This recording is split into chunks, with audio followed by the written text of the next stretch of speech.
Orotariko ondorio guztien ari da eta eragin zuzena du buruko gaixotasunetan adituek diote horrelako gaitz bat pairatzeko arriskua bikoiztu egin dela injustu ere. Ohikoena depresioa da. Munduan 280 milioi pertsonari eragiten dio. Gaur depresioaren prebentziorako nazioarteko eguna da eta gertutik ezagutu nahi izan dugu sendatu daiteken gaitz hori. Sendatu daiteke bai, baina arazoa da gaixoen 10-tik 4 ez dutela inoiz laguntzarik eskatzen. Zulo sakon batean erori zela sentitu zuen Martak orain 5 urte. Da, zulo handia, bizitza ez da inporta. Bizitzeko gogoa galdu zuen eta etzen oetik altxatzeko gai.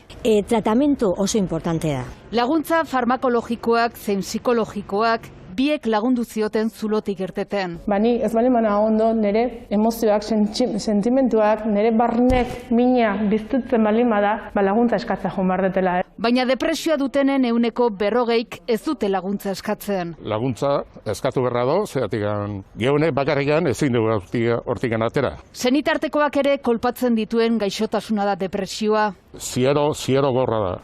Arrasateko gazte honi 24 urterekin diagnostikatu zioten. Gomendu sostan psikiatrak ekintza fisiko etxia mendira jo nintzen, bi krisi gogor eukin nintzen, beldurrakin, ansiedadiakin talana. Azkenean gastronomiari buruzko podcast bat egin zuen, eta horitxe izan zen bere heldulekua. Hori sortu zen terapia gizan. Buruko gaixotasun ohikoena da depresioa eta pandemiak eragin zuzena izan du. Buru gaixotasun bat, 4 pertsonatik batek edukiko dula, esaten zen, COVID-an pandemia aurretik, guain datuiek erabat, bikoiztu india. Munduan 280 milioi pertsonari eragiten dio, eta suizidio kasu askoren atzean dago. Arrisku handia, ideak, txarrak eta txarrak. Horregatik, prebentzioa naiz tratamendua beharrezkoak dira. Medikamentuak, psikoterapia eta biziplana, 3 oinarri zulotik atera ahal izateko.